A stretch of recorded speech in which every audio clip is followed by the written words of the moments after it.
Hi all, you are watching a fragment of the countdown program from February 12, 2024. Today is Monday. I haven't been on air the last few days due to a broken laptop. Now it's fixed and I'm back to work. And thanks to everyone who helped me raise money for a new laptop. Now to the main thing. The dismissal of General Zaluzny from the post of Commander-in-Chief of the Armed Forces of Ukraine and the appointment of General Syrskyi in his place was received ambiguously. Syrskyi's parents live in enemy territory and are reluctant to comment on the appointment. Yes, children are not responsible for their parents, but there is one question for Zelensky.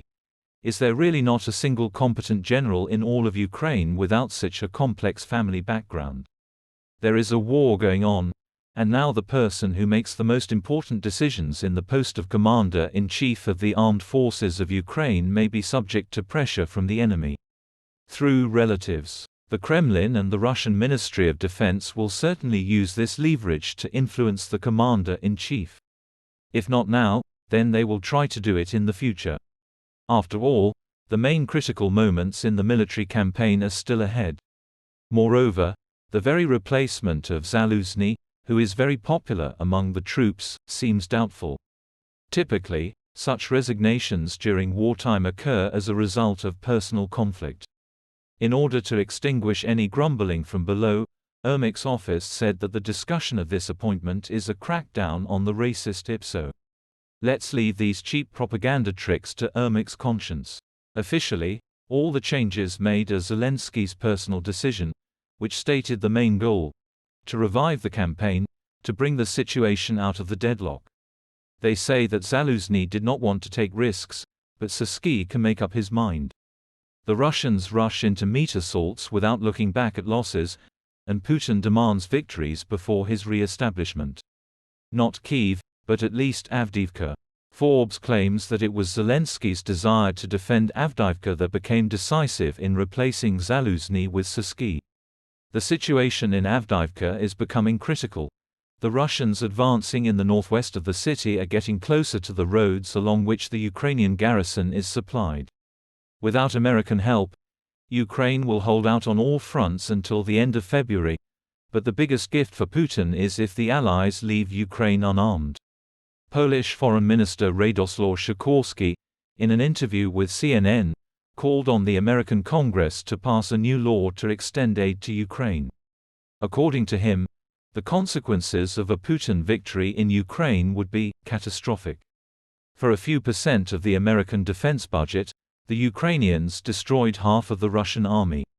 The cost of containing Putin after he conquers Ukraine will be much higher than the cost of maintaining support for Ukraine, the diplomat said. Trump, furiously crawling towards the White House, occasionally threatens to leave NATO if he becomes US president. Confusing politics with business, he resents the lion's share of costs borne by Washington in maintaining the military alliance. Trump's rhetoric is becoming more and more aggressive and openly pro-Putin.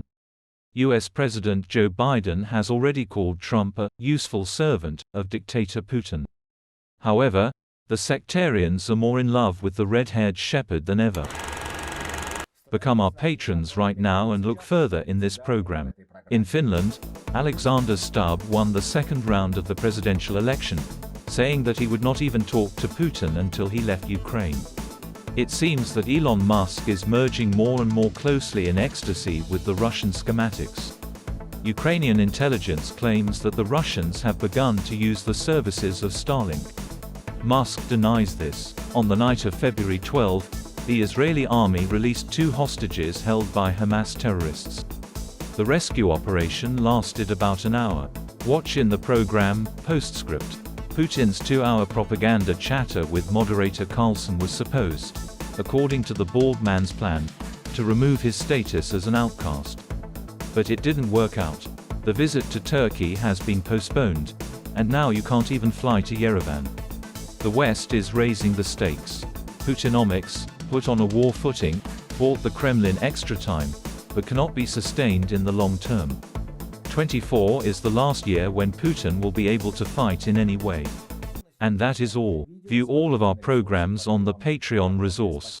And thanks to everyone who is becoming our patrons right now. Hug, everyone. See you on Thursday. Glory to Ukraine.